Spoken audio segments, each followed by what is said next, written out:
Thanks everyone for joining us, a weekly AJ Zoom event.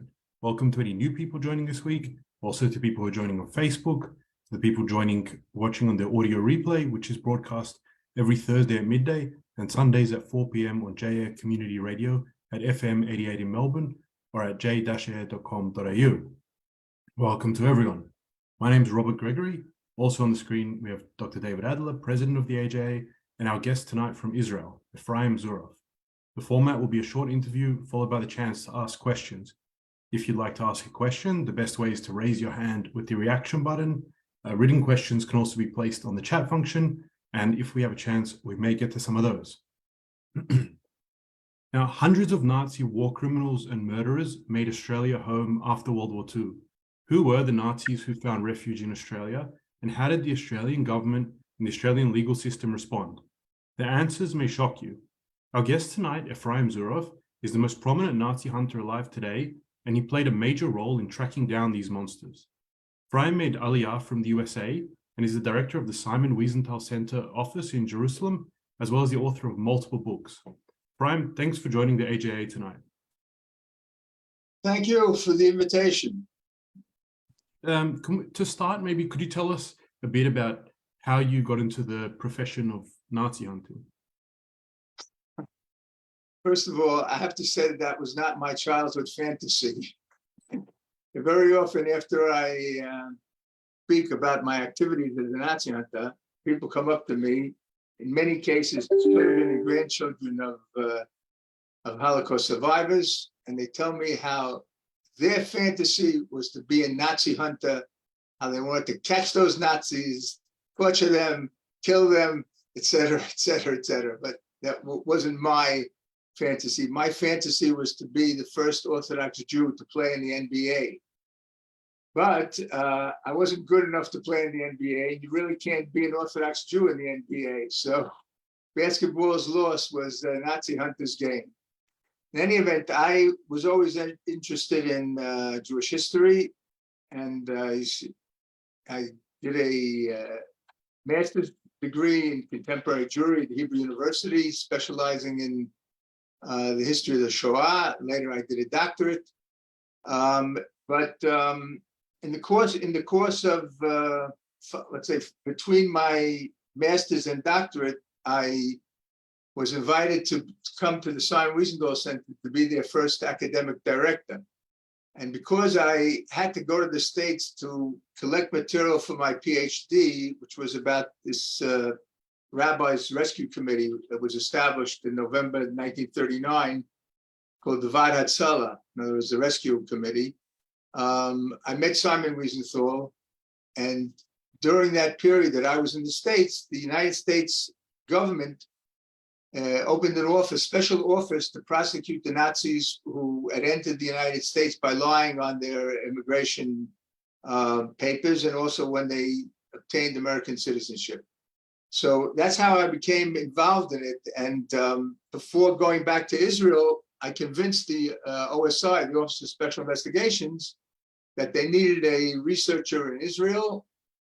And I was hired.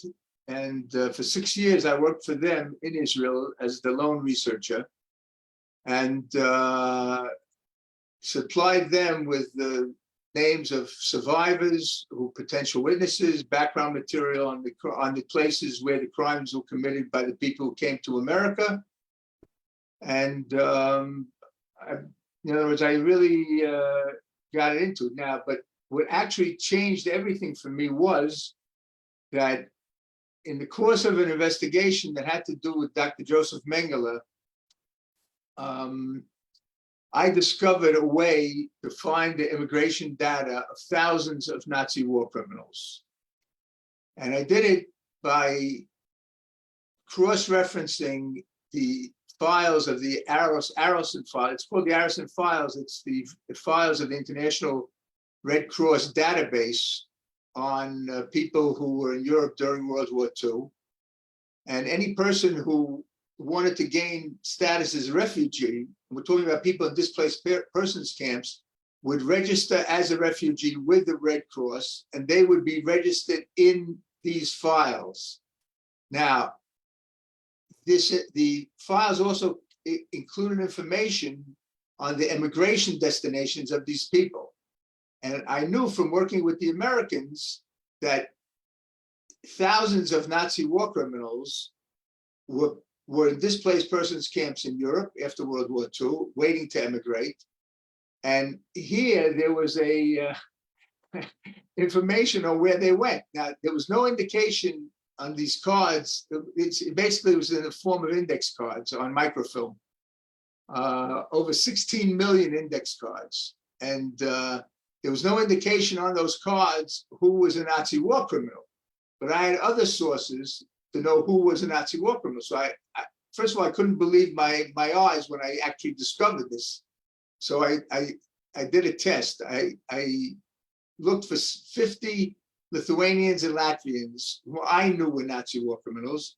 And within minutes, I found their immigration destinations of 16 of them.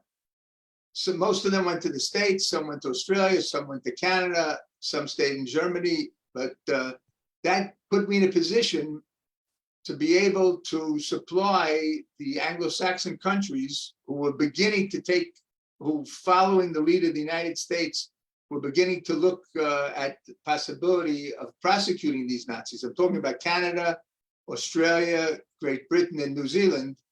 It put me in a position to basically to flood these countries with the names of hundreds of suspects in order to make sure that they could not just walk away from the subject. So I went back to the Wiesenthal Center, who in the meantime had not opened an office in Jerusalem. I told them they have to open an office in Jerusalem, and I will supply them with the goods, and we'll start trying to convince these countries to do the right thing and pass legislation to prosecute Nazis. Now, at this point in time, the only Anglo-Saxon country which was already doing something was the United States. Canada was investigating. Australia had begun to investigate. Great Britain and New Zealand ostensibly didn't know that they had a problem. I say ostensibly because my feeling is that they knew they had a problem. They're just trying to ignore it. So many people here would be familiar with the Nuremberg trials of Nazi leaders, but what percentage of those who took part in the Holocaust ever actually were punished in any way? First of all, no one knows the answer to that question. And the statistics are not very accurate. But we know that hundreds of thousands, almost millions of people were involved in the crimes of the Holocaust. First of all, you have to understand that in every country in Europe, with the exception of Britain and the 6 neutrals, in other words, Turkey, Switzerland, Spain, Portugal, Sweden, and Ireland, in every other country, the Holocaust took place. And in every other country, the Nazis were able to enlist local helpers. And there are differences between the nature of collaboration in different regions, in different areas, which I can explain. But I can tell you that in Eastern Europe, for example, collaboration with the Nazis included participation in systematic mass murder. We're talking about the Holocaust of bullets, basically. In other words, the Einsatz group and the special mobile killing units. So if you look at their activities, and you know that they murdered 1.5 million Jews in a little less than 2 years, and you know that they numbered only several thousand men and a few women, so you ask you, and that the method of murder was shooting. It wasn't dropping a canister of Cyclone B into a gas chamber, and you kill 200 Jews in a half an hour. Every single Jew had to be murdered individually. And as a result, I mean, you ask yourself, how's it possible they had to cover an area from Tallinn, from Estonia, in the north, all the way down to Odessa in the south? How could they murder so many people? But the answers are that they had an enormous number of local helpers. And this is what we see in Lithuania, in Latvia, in Estonia, in Ukraine, to a certain extent, not to the same extent. 90% of the 212,000 Jews who were murdered in Lithuania were murdered by shooting near their homes. There were less than 1,000 Germans in Lithuania during the Holocaust. So who carried out the murders? And of course, without the Germans, it wouldn't have happened.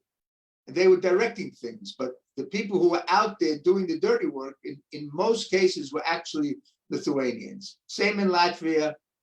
Estonia is not, well, the numbers in Estonia are very small, but in certain places in Ukraine, that's what happened. To a smaller extent in Belarus. So could you estimate, just as an estimate, how many Nazi war criminals made it to Australia?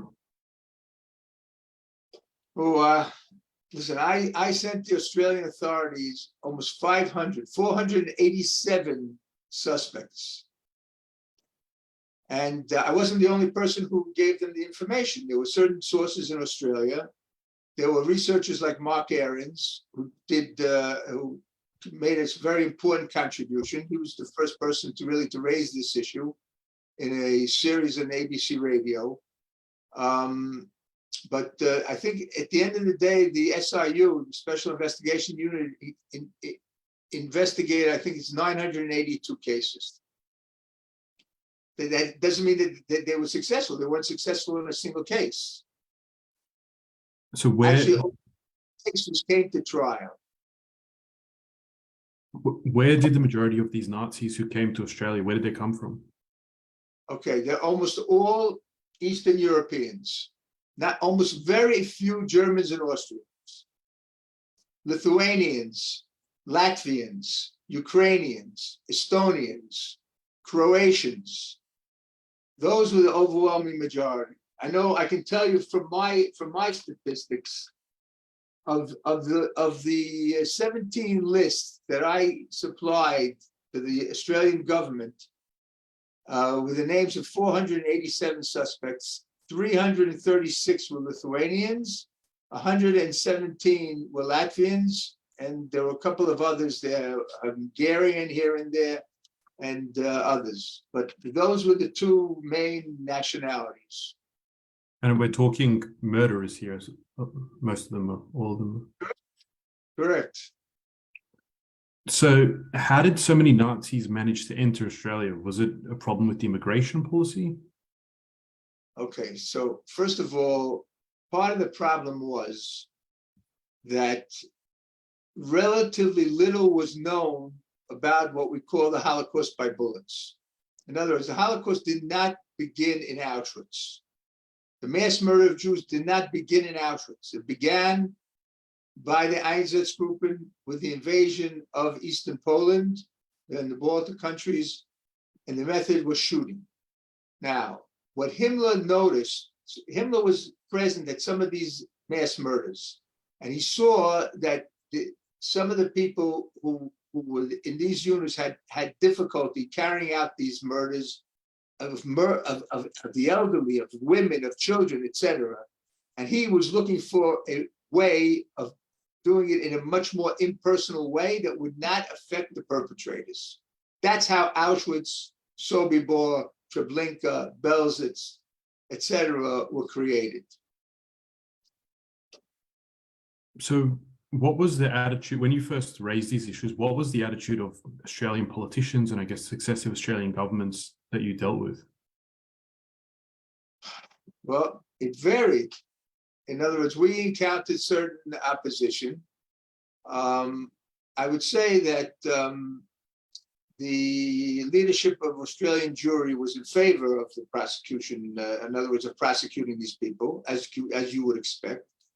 They did not like the fact that we, as an outsider, as a NGO from outside of Australia, were involved in this. But we were the ones who were the experts. They weren't the experts in this issue. They knew nothing about it. They had no professional experts who were working for them to try and find the murderers. This is the Australian Jewish community you're talking about, right? Correct. Of course. Yeah. So you mentioned in your, just for everyone here, so Efraim's written a couple of books that I read that I would strongly recommend everyone reads. A bit confronting, but if you can handle it, very, very important to read. And one of the incidents you mentioned there was that you received after you'd, after an incident, which maybe you can explain with the Nazi in Australia, you received an expletive-laden call at 5 a.m. from one of these Jewish leaders telling you off about it. Do you want to maybe go into what happened with that Nazi there in that incident? Okay, so let me explain what happened. The person who called me will remain unnamed, but you could all guess who it might be. But in any event, on the morning that the first trial of Ivan Pulachovich, who was accused of murdering 24 Jews and being responsible for participating in the murder of another 850 in a place called Cerniki in Ukraine, was found shot near his home. He was shot in the chest near his home, and of course the trial was halted. Now, apparently, the suspicion was that a Jewish avenger might have been the person who actually tried to kill him. It turns out that wasn't the case at all. The case was that he tried to commit suicide, but we didn't know that at the time. So so the person in question didn't want someone from the outside interfering. I explained that as the important NGO with expertise in this subject, who had presented the Australian government with so many names and was in contact with the authorities and with the SIU, the Special Investigations Unit, we had something to say, about issues of this sort. But they were, of course, the leadership was not happy about that because they wanted to have a monopoly on the responses on everything concerning this issue. Interesting. I think a lot of people wouldn't be familiar with that story. So, in your experience dealing with Australia, the Australian legal system, how would you rate that response? I mean, you've already said that of almost 1,000 Nazis, not a single one was successfully prosecuted. So do you want to comment a bit on the Australian legal system, Australian politicians? Listen, part of the problem was that I think part of the Australian ethos is that the people who came to Australia left behind Europe's quarrels, Europe's wars, Europe's problems, and came to a new country, sometimes referred to as the lucky country, and they didn't want any part of it. But the truth of the matter is that they had admitted dozens and hundreds of people with blood on their hands. And you would assume that a leading Western democracy would understand that they had to do whatever they could to bring these people to justice. Now, part of the problem was that the law was passed when Bob Hawke was prime minister. He was in favor of it, and that helped. But the problem was that Paul Keating was not in favor of it, and he pulled the plug on the SIU in the summer of 1992. In other words, the Special Investigations Unit in Australia existed only for about 3.5 years. Now, if you look at the experience elsewhere, in America, for example, the American Office of Special Investigations, which had an easier task than what Australia was trying to do, and I'll explain what I mean. In America, the government, the Justice Department, could not prosecute the Nazis for the crime that they had committed in the Holocaust because the crimes were committed outside the United States and the victims were not Americans. Now, in order to change that, they would have had to change the Constitution, which meant they would have had to obtain the approval of 2/3 of the 50 American states for a change. But at that point, 1979, this office was established in 1979. It's 34 years, after the end of the Shoah. So the people in Washington were already worried that some of these people are already very elderly and may not be able to be brought to justice in time, or they may not be able to, sort of engineer that change so that these people could be brought to justice. So what they did was, and you'll excuse my maybe sick sense of humor, I call this the Al Capone compromise. In other words, those of you who know about the story of the gangster Al Capone, they wanted to put him on trial for murder, racketeering, but they couldn't build this as a convincing case, so they put him in jail for tax evasion. And he died in prison. He was in prison 12 years and he died in prison. So here it's the same thing.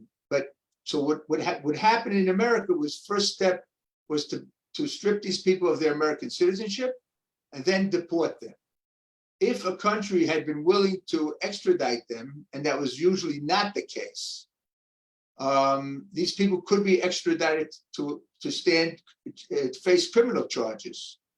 But that was very rarely the case. But the Americans were successful in some, I think it's almost 117 cases, in at least winning denaturalizations and or deportations against the Nazis who came to the United States. Now, it's true that the level of evidence was less than in a criminal case, but they still had to prove that this person had committed crimes in the service of the Third Reich during the Holocaust. So, in other words, they were able to do that. But my point is that in the beginning, they too were not successful. In other words, an officer of the type of the SRU, let's say, or of the OSI, is a very special type of office that faces very similar, in other words, challenges that are not there in regular cases. I mean, they're similar to criminal cases, but they have all sorts of, nuances and challenges that sometimes, in order to reach success, you need to go through at least a couple of cases. But in Australia, they didn't give it a chance. Paul Keating pulled the plug, and that was the end. Now, but of course, the Australian government couldn't say that they were stopping to prosecute Nazi war criminals. So what did they say? They said the AFP, the federal police, will continue the work. Australian federal police had no experience with Nazi war crimes cases, and they had very little political will to proceed. There was especially the case of Carlos Ozols, which was a total travesty, a mass murderer from Latvia, from the Aras Commando, who murdered Jews in Latvia, murdered Jews in Belarus. And all they needed was one or two extra investigations in Latvia or in Belarus, wherever it was. And he died in his sleep or wherever it was. And it's a total travesty of justice, for example. And they're up. Konrad Kalles, who was an officer in the Aras Commando, the notorious Latvian murder squad that murdered 30,000 Jews in Latvia and then was sent to Belarus to finish off Jews in Belarus. Leonis Pazouzis, who was from the special ones in Lithuania, in Vilna, a member of the Ypatinga Buris, that's the unit that murdered 70,000 Jews in Ponar, in the mass murder site of Vilna. And I could go on, and there's other cases which are other, they cry out, for justice, and there was no justice. Yeah, I mean, and some of these, as I said, some of these cases, like reading about them, they're very, very confronting. Some of the crimes these people committed, just the brutality involved. John, maybe you mentioned Konrad Kalles. I think that case is important because it shows the different way Australia handled things to other countries. Maybe also the Charles Zenpai case, if you could just speak very briefly about those. Okay. Listen, first of all, the Kalles case initially came to Australia, left Australia, went to the United States. The OSI discovered him living in Chicago, if I'm not mistaken, and had him deported. He didn't have to be stripped of his citizenship because he never became an American citizen. So he went from the United States to Canada, and Canada, we were able to help get him deported. Came back to Australia. That's when Amanda Vanstone made the very unfortunate comment, Mr. Kalles is welcome to return to Australia. In any event, and then he left Australia and he went to England, and I was the one who notified the authorities in England that he was living in a ritzy assisted living place in Rugby in England, and they kicked him out as well. So he ended up coming back, and that's when all of a sudden Latvia woke up, and Latvia decided they wanted to seek his extradition, but the Grim Reaper got to him first, and he wasn't extradited to Latvia.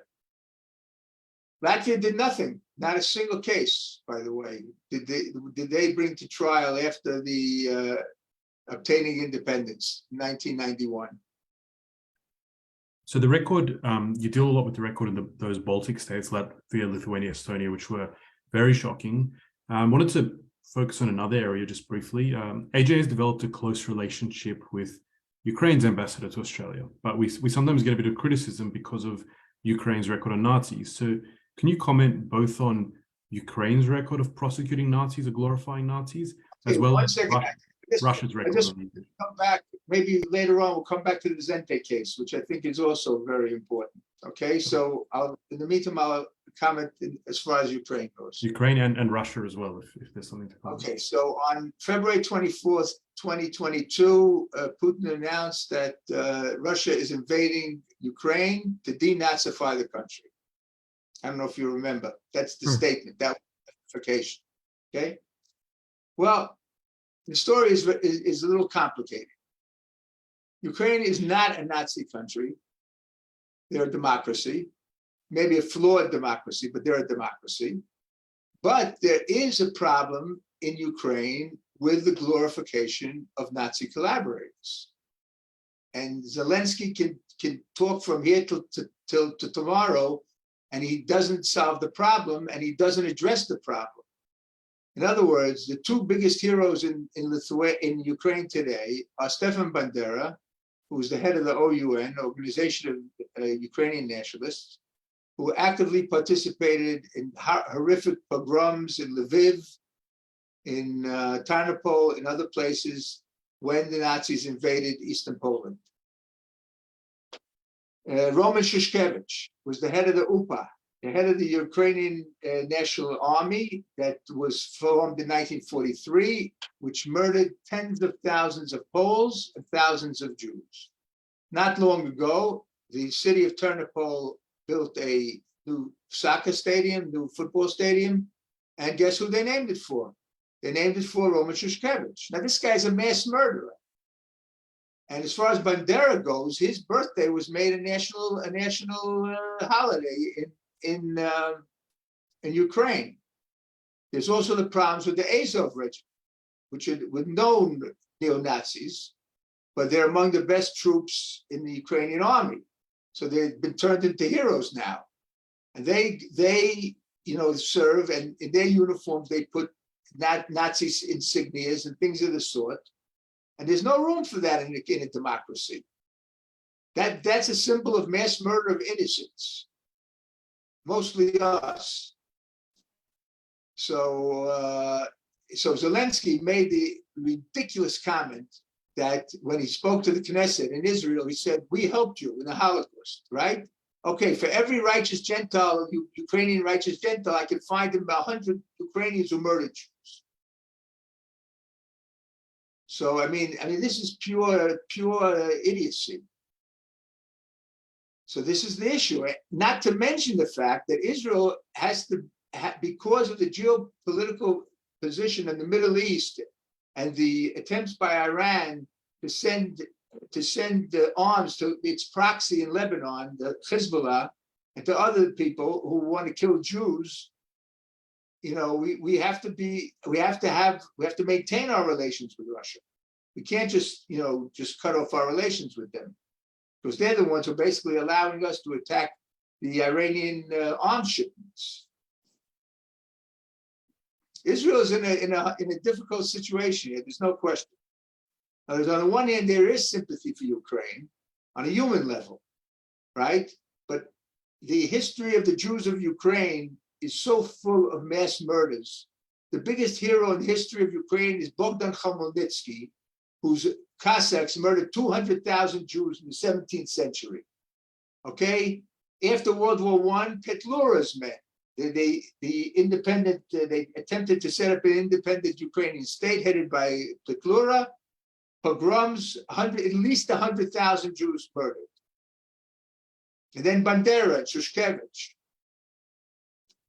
They have nothing to be proud of, believe me. The shocking history. Might go to David to give us the update for next week, and then we'll go to some audience questions. I can see we've got a lot of questions in the audience. Can I just talk about the Zente case? Yeah, sure. Okay. Okay, so one of the ways that we tried to find suspected Nazis was something we called Operation Last Chance. And we offered money in return for valuable information. And in one of the countries that we launched this project was Hungary. And one of the persons who was identified for us was a man named, his real name was Karoli Steiner. He Hungarianized his name to Zente. And he was accused, we received testimonies of 6 people who saw him murder a Jewish boy whom he had met on a tram in Budapest. He knew that Peter Balas was Jewish because they grew up in the same suburb of Budapest called Budafok. So he was an 18-year-old Jewish boy. He was without the yellow star. He was on a tram in Budapest without the yellow star. Zente forced him off the tram, brought him to his barracks at Arena Utsa, that's Arena Street 58, where Zente, together with 2 other officers, murdered Peter Balas, and then Zente took his body and threw it into the Danube. The murder took place on November 8th, 1944. Now, this was the time when the government ruling Hungary had been installed by the Nazis. The Nazis had forced the Hungarians to install a Hungarian government made up of Arrow Cross people. Arrow Cross were the Hungarian fascists. Okay, so it was basically open season on Jews. And there was hundreds, maybe even thousands of Jews were murdered in Budapest because they were caught outside the ghetto, or they were caught without a yellow star, or all sorts of things. And the comment in those days was that the Danube was no longer the blue Danube, it was the red Danube, because it was full of the blood of the victims. So in any event, we were able to check whether or not Zente, the information we received was that according to information that the family received in the 50s, Zente had run away to Australia. Now, he actually, his 2 accomplices were put on trial in Budapest and were sentenced and were convicted. He had already run away to the US zone of occupied Germany, occupied West Germany. The Hungarians asked for his extradition to Budapest to stand trial. For some reason, that was not done, and he went to Australia. I checked the Red Cross records. He indeed had gone to Australia in 1950, but we didn't know if he was alive. So I'm sure you all know that in Australia, you have to vote. And if you don't vote, you get a fine. So I don't know if that's good for democracy, but it's good for Nazi hunters. In other words, they found Charles Zente alive and well in Perth from the electoral rolls. This is what a journalist friend of mine was able to help, a non-Jew. Okay, so we didn't know, but we didn't know what his state of health was. So what did we do? We made a deal with Channel 9 Australia, okay? We gave him the information on his address, etc. They did a stakeout. They waited for him, comes out of his house, runs into his car, drives away. Hallelujah, okay? He's healthy. We can put him on trial. Okay, so he comes back, and they Channel 9 start telling him that the Wiesenthal Center is accusing you of being a Nazi war criminal. No, I'm not a Nazi, I didn't do it, etc., etc., etc., etc. But the funniest thing was, this is very typical of Nazi war criminals, by the way.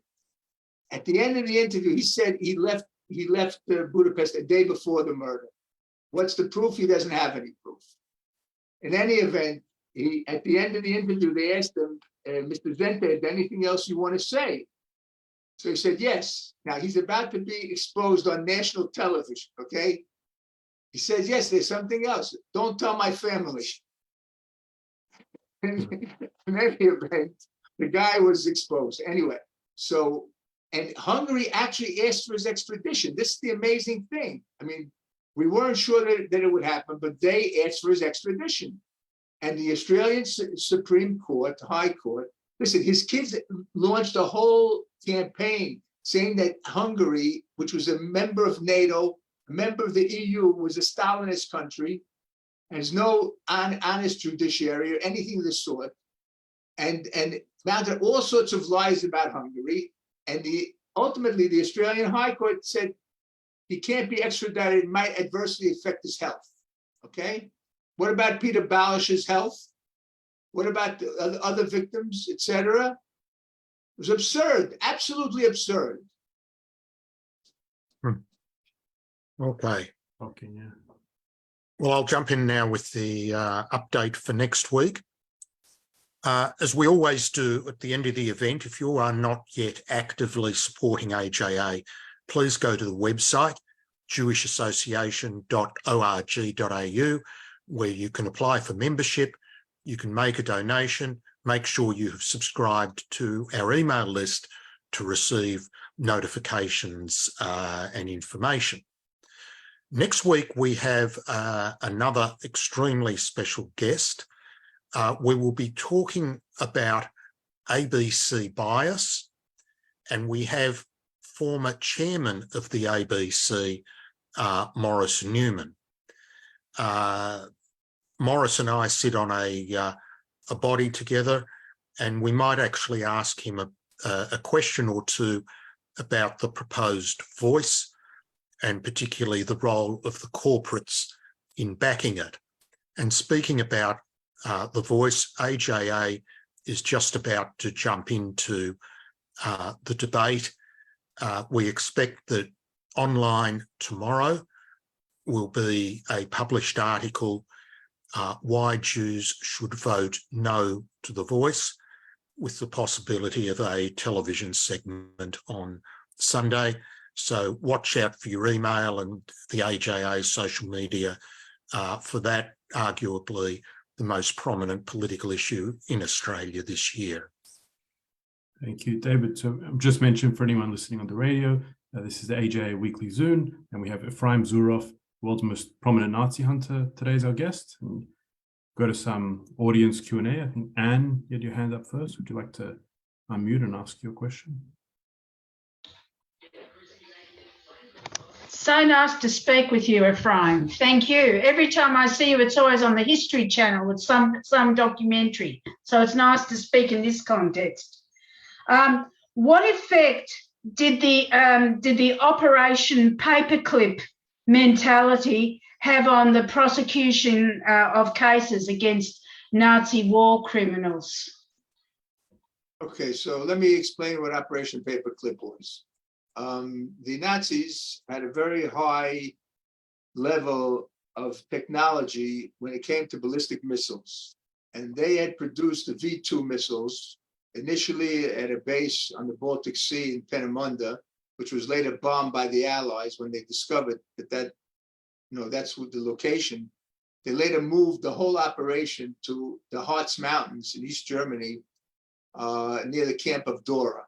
Dora was a subcamp of Buchenwald, and they used concentration camp inmates to build these V2 rockets.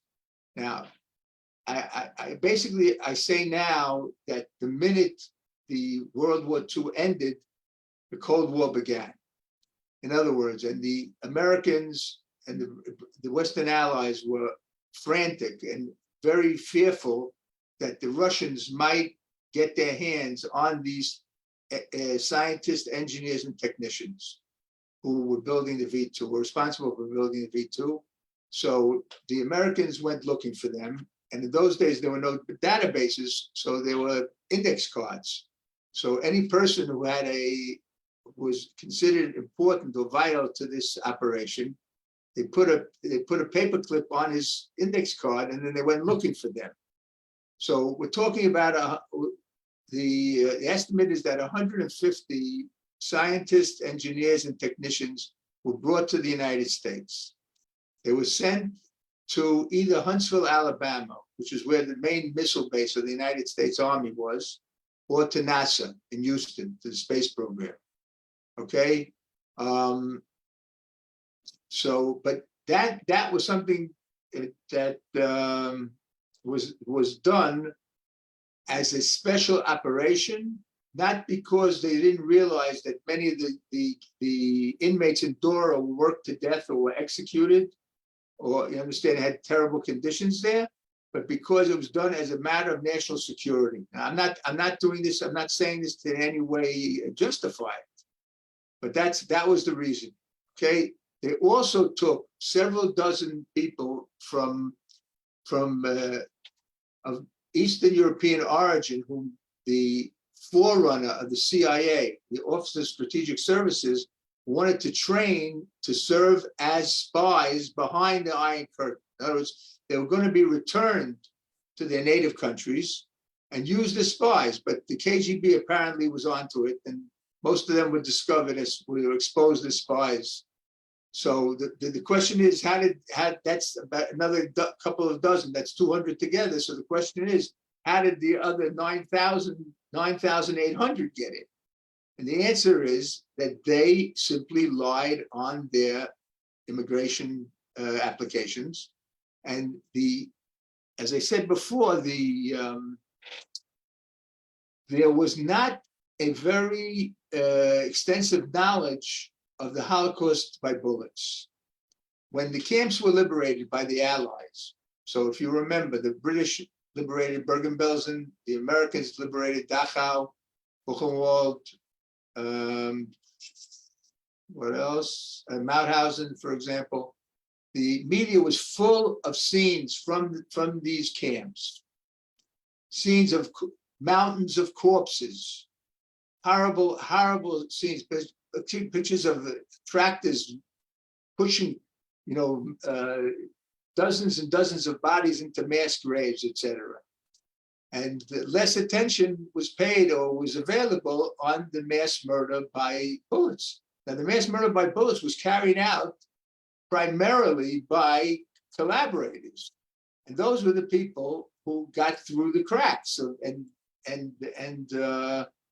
in some cases, people wanted to use them as what do you call it, as spies or something like that. But the majority was just ignorance and apathy, I would say. Yeah, it's shocking what happened. So let's go to Jeff next. Would you like to unmute and ask your question? I'll just remind everyone, keep the questions brief. We have a lot of people wanting to ask a question. Shalom. Tell me, Efraim, what would you be doing in 5 or 10 years' time? What about joining Shurat Hadin to use your considerable talents? What should I join? What? Shurat Hadin. Shurat Hadin. Shurat Hadin, he said. Listen, Darshan Leitner is doing well enough without me. She doesn't need me. But what I'm doing now, and I think this deserves some attention, and is that increasingly we are devoting our time to fighting against the lies that the false narrative that is being promoted in Eastern Europe of the Holocaust. So in other words, we're talking about the post-communist new democracies, those people who were communist and then made the transition to democracy, and they're promoting a false narrative. As they don't deny that the Shoah took place. Of course it took place. It took place in their backyard. But they had nothing to do with it. In other words, I identified 4 goals of this movement. One is to hide or minimize the role played by local collaborators in the mass murder of the Jews. 2, they're trying to claim that communist crimes were just as bad or even worse and constitute genocide. Now, this is very, very important, because if communist crimes are genocide, that means that Jews committed genocide, because there were Jews who became communists and were involved in the crimes against the peoples of Eastern Europe. So, they didn't do it out of loyalty to Yerushalayim or to their Judaism. They basically had cut themselves off from the Jewish community, and they became, I was going to say verbrennte communists. In other words, that's really very, very committed communists. All right, now, if Jews committed genocide, how can they complain about other people who committed genocide? In other words, if everyone is guilty, no one is guilty. Now, point number 3 is heroes. Who are the heroes of these Eastern European countries? They are the people who fought against the Soviets after World War II. But one second, how should we assess that if those people murdered Jews during the Shoah? How can someone be a national hero in Lithuania, Latvia, and Estonia, and Ukraine if they murdered Jews during the Shoah? What kind of national heroes are they? And fourth is they are pushing for a international memorial day for all the victims of totalitarian regimes. And this will be a disaster, because if that's the case, you don't need International Holocaust Day, and they'll just cancel it. And among those people who would be honored as the victims of communism are quite a few Nazi war criminals and collaborators. We've had a written question. Are there still Nazis around today? And do you think there will be more Nazi trials, or have we seen the last of them? Okay, we're facing now the last trial in Germany of a person who was a guard in Sachsenhausen. This is a result of a very dramatic change in German prosecution policy. Until 2008, in order to prosecute a Nazi war criminal in the Federal Republic, you had to prove that they had committed a specific crime against a specific victim, and it's almost impossible to prove. And so many people who served in death camps, for example, you can't prove that they committed a specific crime against a specific victim. So, I mean, the Germans did this on purpose, of course, to limit the number of cases.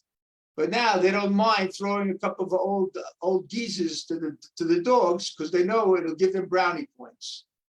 You'll excuse my cynicism. But there have been 8 trials already. Only one was halted for medical reasons. All the others were convicted. But unfortunately, in Germany, if you appeal the sentence, you don't go to jail. If say you're sentenced to a jail term, you don't go to jail until the appeal is over.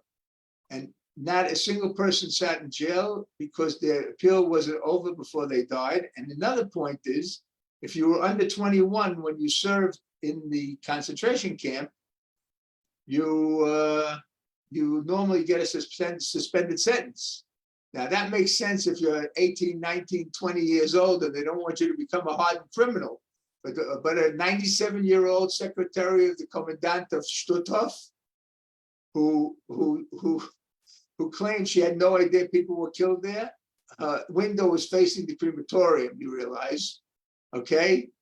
So, I mean, I can understand if you want to give a suspended sentence to a young kid, but to a 97-year-old, is there a danger of this person ever doing it again? I mean, it's absurd, totally absurd. But a little justice is better than no justice, I have to say. And some of the verdicts that we got in these cases are actually excellent, excellent verdicts by German judges that should be taught in every classroom in Germany and outside of Germany. Basically saying, if you served in a place like Stutthof or in Auschwitz, there's no such thing as a small cog. That does not exist. All right, let's go of the mass murder. Let's go to Helen at the next question. Would you like to unmute? Yes, thank you. Mr. Zuroff, just to fill you in a little bit, in Jerusalem, there is a suburb called the German Colony. It was called that because a group of German Christian sect settled there many, many years ago. In the 30s, when Nazism was rising in Germany, they became openly supporters of the Nazi Party, and the British, who held the mandate at that time, expelled them from Palestine. Most of them went back to Germany, but a considerable group came to Australia and settled in the Barossa Valley in South Australia. And they were very successful financially, and I presume had a lot of influence over the politics of the government of South Australia. And I would like to know whether you know about this, and if you think that the extraordinary number of Nazis who came to Australia, such a far-flung country, were coming to that sanctuary and were being protected politically by them. And that's why we didn't see any trials. Okay, first of all, I'm aware of the Templars and their residence in Israel and the fact that they were kicked out by the Germans.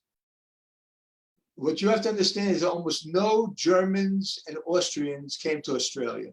The overwhelming majority of the criminals who came were Eastern Europeans.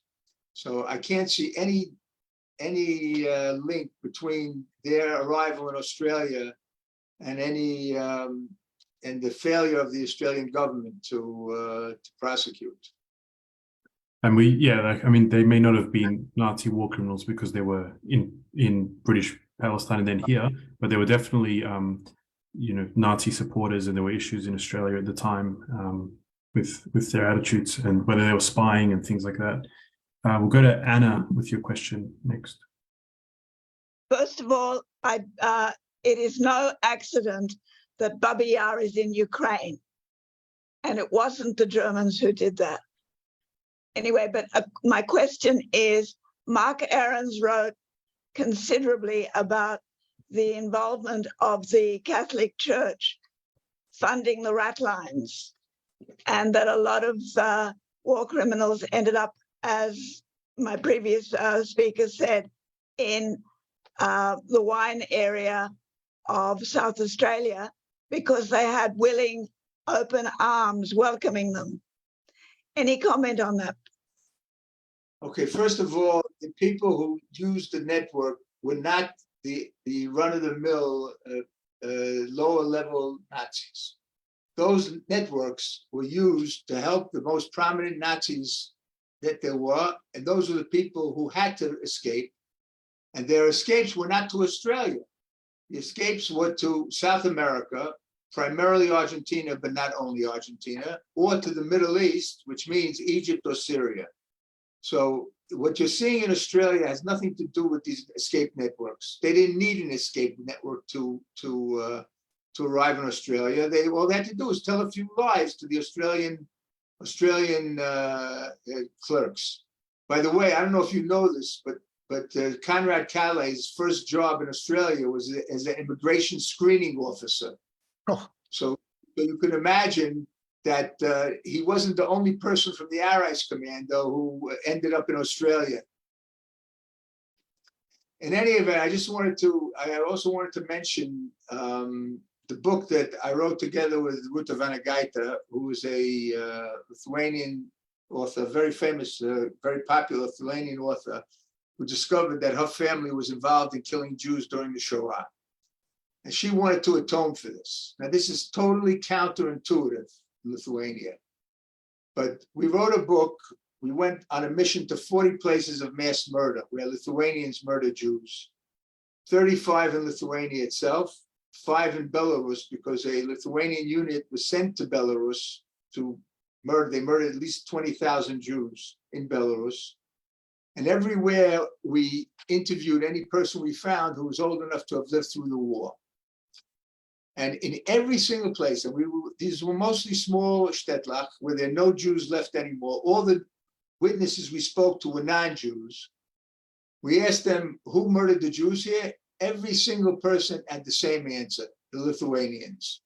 The Lithuanians.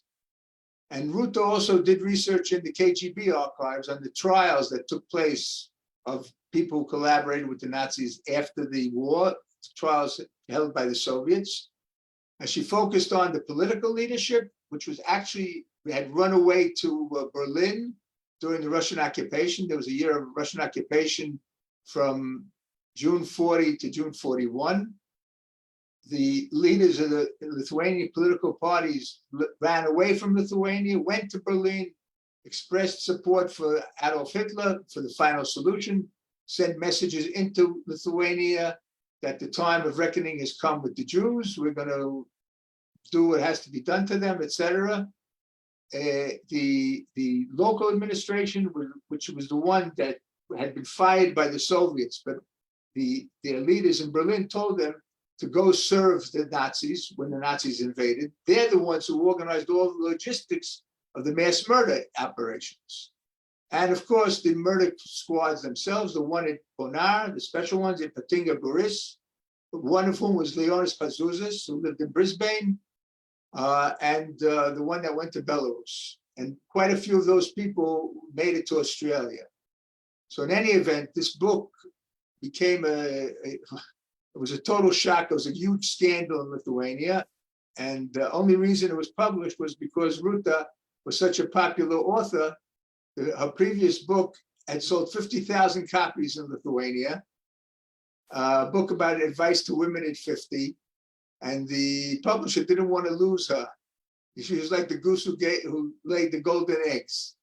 So they said to her, we'll print your book, but you can't tell anybody what you're writing about until the book comes out, the day the book comes out.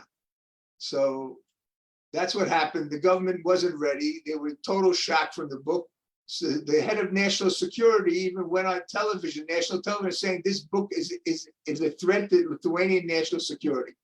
This is a couple of years ago. So when he said something like that, it seemed like a joke. But then Putin invaded Ukraine because it's a Nazi country. So who knows? He might have used this book to invade Lithuania. Yeah, now to say I recommend again everyone should read these books. I usually read books before bed, but it was a bit difficult with these particular topics. So I'll just ask one more question. We've had a written question.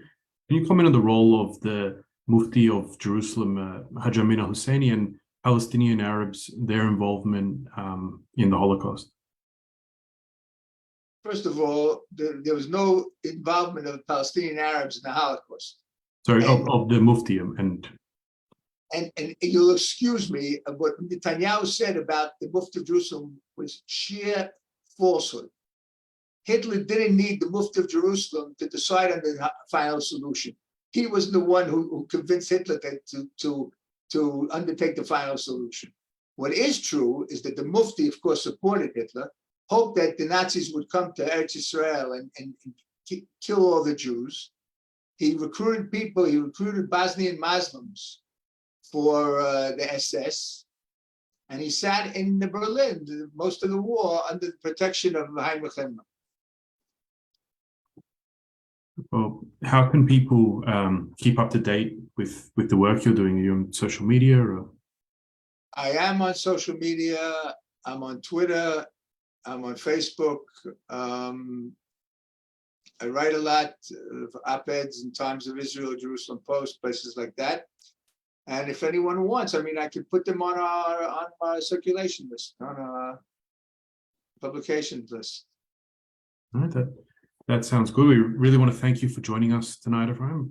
This is a very important topic, so thank you so much. Just before we go, the L'chaim show with Morris Klein is now on 3ZZZ FM 92.3. That's all we have time for tonight. Don't forget, next week, we've got Morris Newman, the former chairman of the ABC. We'll be talking about ABC bias, so please join us then. You can keep up to date with what AJ is doing by following us on social media. We're on all the major social medias as well. And if you haven't yet, you can join and become a member, or you can subscribe to our free emails on jewishassociation.org.au. For now, we wish you all a very good evening. Look forward to seeing everyone next week. Thank you again, Efraim, and thank you everyone for joining us. Okay, thank you. Thank you for the opportunity.